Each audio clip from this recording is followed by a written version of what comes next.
இந்த வட்டாரத்தை சார்ந்த இளைஞர்கள் மற்றும் பெண்களுக்கு ஏராளமான வேலைவாய்ப்புகள் உருவாக்கப்பட்டிருக்கு.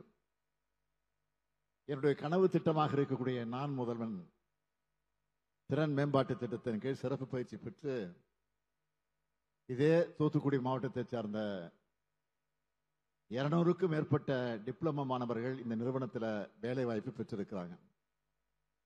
அது மட்டுமல்ல, கிட்டத்தட்ட 80 முதல் 90 விழுக்காடு பணியாளர்களை தூத்துக்குடி மற்றும் பக்கத்து மாவட்டங்களில் இருந்து தான் இந்த நிறுவனம் பணியமர்த்த போறாங்க. உலகளாவிய முதலீட்டில் உள்ளூருக்கான முழுமையான வளர்ச்சி என்கிற திராவிட மாடல் அரசினுடைய நோக்கம் நிறைவேறி இருக்கு. இந்த திட்டத்தால தூத்துக்குடியை சுற்றி இருக்கக்கூடிய மாவட்டங்கள்லையும் உதிரி பாகங்கள் உற்பத்தி செய்யும் திட்டங்கள் உள்ளிட்ட பல்வேறு வளர்ச்சி வாய்ப்புகள் பெருகும். சென்னை, காஞ்சிபுரம், கோவை, ஓசூர் ஆகியவற்றை தொடர்ந்து வளர்ந்து வர மோட்டார் வாகன தொழிற்கூடமா தூத்துக்குடி உருவெடுத்து வருது. இப்படித்தான் ஒவ்வொரு மண்டலமா பார்த்து பார்த்து வளர்த்தெடுக்கிறோம். இந்தியாவுடைய 2வது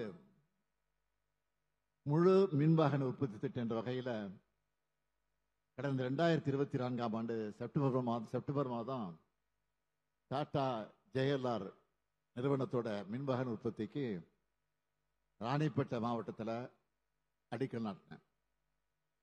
இதன் மூலம் தமிழ்நாடு தான் மின்வாகனங்களின் தலைநகரம்னு உலகத்துக்கு நாங்கள் மீண்டும் உறுதிப்படுத்தி இருக்கிறோம்.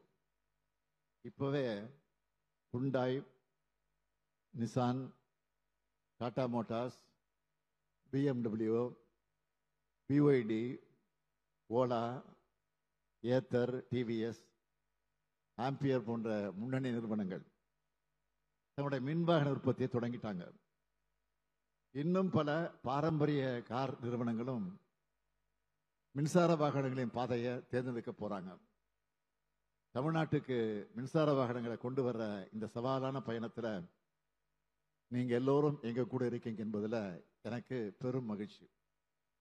இந்த மகிழ்ச்சியான நேரத்தில் விண் குழுமத்தினரை உங்ககிட்ட ஒரு கோரிக்கையை முன்வைக்க விரும்புகிறேன். உங்களுடைய வெண்குழுமம் வாகனத்துறையில் மட்டும் இல்லாம கல்வி, மருத்துவம், தகவல் தொழில்நுட்பம், நுகர்வோர் பொருட்கள் உள்ளிட்ட பல துறைகளில் கோலோச்சக்கூடிய குழுமம். உங்களுடைய வருங்கால முதலீடுகளை எல்லாம் தமிழ்நாட்டில் தொடர்ந்து மேற்கொள்ளணும்னு தமிழ்நாட்டுடைய முதலமைச்சரா இந்த நேரத்தை உங்களை எல்லாம் நான் கேட்டுக்கொள்கிறேன். வின்ஃபாஸ்ட் உற்பத்தி திட்டம் தூத்துக்குடியில் நிறுவப்பட உறுதுணையாக இருந்த திராவிட மாடல் அரசு உங்களுடைய எல்லா முதலீட்டு திட்டங்களுக்கும் தேவையான உதவிகளை செஞ்சு தர தயாராக இருக்கிறோம் என்று உறுதியளித்து உங்க எல்லாருக்கும் மீண்டும் எனது நன்றிகளையும் வாழ்த்துக்களையும் கூறி விடைபெறுகிறேன்.